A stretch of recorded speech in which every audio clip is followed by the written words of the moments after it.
6월 1일 지방선거 이제 각 당이 후보를 뽑는 경선을 시작하게 됩니다.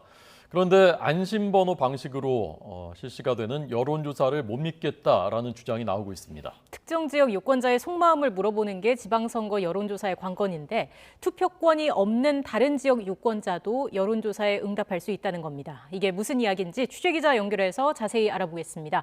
김민성 기자. 네, 전국구입니다. 선거 기간에 공표되는 여론조사가 가지는 힘이 굉장히 큰데 이게 어떻게 된 겁니까?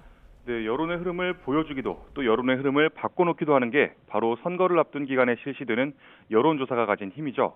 지금 예비 후보들이 입을 모아 문제가 있다고 지적하는 건 휴대전화 가상번호, 이른바 안심번호를 활용한 방식의 여론조사입니다. 이 문제로 어제 한 예비 후보는 선거를 포기했고 모든 여론조사를 거부하겠다는 예비 후보도 나왔습니다. 수년 전부터 여론조사를 둘러싼 불신의 시선들이 적지 않았는데요. 비록 특정 방식의 여론조사에 국한된 불만이긴 하지만 지방선거가 2달도 안 남은 지금 그 신뢰성이 뿌리째 흔들리는 국면이 벌어지고 있는 겁니다. 네, 이 경선이라는 것이 여론조사 통해서 결정되는 부분이 많거든요. 문제인데 안심번호 여론조사가 특히 지금 문제라면서요? 예, 그렇습니다. 보통 대선 여론조사 때는 수도권, 영남, 호남처럼 대단위 지역민의 표심을 읽으면 충분한데요. 지방선거 여론조사에서는 특정 지역 유권자의 표심을 읽는 게 관건입니다. 지금 후보들이 안심번호 여론조사를 문제 삼는 건 이 특정 지역의 표심이 조작될 수 있다는 이유에서입니다. 이동통신사 가입자를 여론조사의 표본으로 추출할 때 기준이 되는 유권자의 거주지는 실제로 등록된 거주지, 그러니까 주민등록지가 아닙니다. 단순히 이동통신사 가입자가 통신사에 등록한 주소일 뿐입니다. 이런 맹점을 이용해 특정 지역 여론조사에 다른 지역 유권자를 끼워 넣는 방법인데요. 이미 예비 후보들 사이에서는 어떤 방법인지 널리 알려진 상태였습니다. 직접 들어보겠습니다. 익산에 살든 장수에 살든 서울에 살든 이 모든 지역에 있는 사람이 다가 휴대폰 요금 청구지를 변경을 해주는 거죠. 이 사람이 통신사에서 만들어주는 안심번호 거기에 선택될 확률이 있는 겁니다. 네, 그런데 여론조사 표본이라는 게 무작위로 추출하는 거라서 이렇게 하더라도 큰 효과를 보기 어려울 것 같은데 어떻습니까? 네, 보통 안심번호를 활용하는 무선 여론조사의 응답률이 10%대에 그칩니다. 이렇게 응답률이 낮은 건 보통 귀찮거나 바빠서, 관심 없어서 이런 여러 이유가 있을 텐데요. 하지만 의도를 가지고 이동통신사 주소지를 바꾼 사람들은 응답 의지가 상대적으로 높겠죠. 유권자 수가 적은 선거구는 확률상 이런 식의 조작에 더 취약할 수밖에 없습니다. 지금 논란이 불거진 전라북도에는 임실이나 무주 같은 인구 2만 명대의 소도시도 5곳이나 됩니다. 여론조사에 이런 맹점이 있다는 것 자체가 큰 논란거리인데 그 영향력이 절대 사소하지 않을 거라는 우려가 이미 여러 선거구에서 현실화된 모습입니다.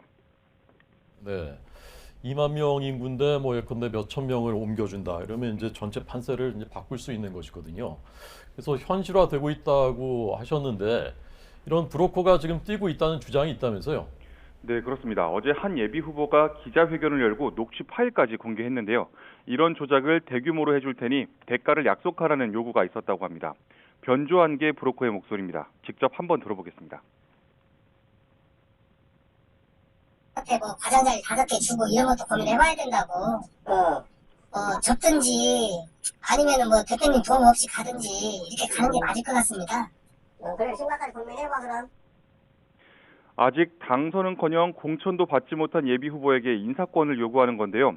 이 예비 후보는 지난해 5월부터 이런 물밑 접촉이 있었다며 다른 예비 후보의 캠프에도 이런 브로커들이 가 있다는 것을 알고 있다고 주장했습니다. 네, 이 문제를 해결할 방법은 있습니까? 네, 한 정당의 지지세가 강한 지역이라면 어디든 경선 과정에서 이런 논란이 터질 수 있습니다. 특정 정당의 세가 강한 곳에서는 경선이 곧 결승이고 공천이 곧 당선이나 마찬가지인 경우도 많은데요. 그만큼 경선 경쟁이 치열할 수밖에 없고 이런 반칙이 나오는 경우도 있는 겁니다. 예를 들어 전북에서 세가 강한 더불어민주당의 경우 권리당원 50%, 여론조사 50%의 국민 참여 경선을 하는데요. 아까도 말씀드렸는데 여론조사 응답률이 낮기 때문에 응답 의지가 강한 다른 지역 유권자의 존재는 경선에서 매우 큰 변수가 됩니다. 일부 예비 후보들은 이런 조작이 본격화하지 않은 경선일 6개월 전 요금 청구지를 기준으로 유권자들의 휴대전화 안심번호를 추출하자고 하는데요.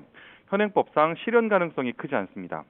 공직선거관리규칙 제25조의 6은 휴대전화 가상번호를 생성할 때 이동통신사가 가진 이용자의 최신 정보를 기준으로 하도록 규정하고 있습니다. 자, 마지막으로요. 이 법적으로는 어떻게 되는 겁니까? 네, 우선 이제 지역 언론계에서 이제 보도가 된 내용이고요. 결론부터 좀 말씀드리면 공직선거법상 이런 통신사 주소 변경 행위를 처벌할 근거가 없다는 게 선관위 입장입니다.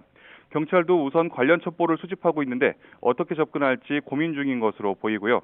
민주당 전북도당은 이런 수단이 동원된 여론조작 행위를 명백한 범죄라고 규정하고 결탁한 후보의 자격을 박탈하겠다고 경고했습니다. 하지만 경선 일정이 코앞으로 다가온 시점에서 수사 권한이 없는 정당이 이런 행위를 잡아내기란 쉽지 않아 보입니다. 지금까지 전국구에서 YTN 김민성입니다.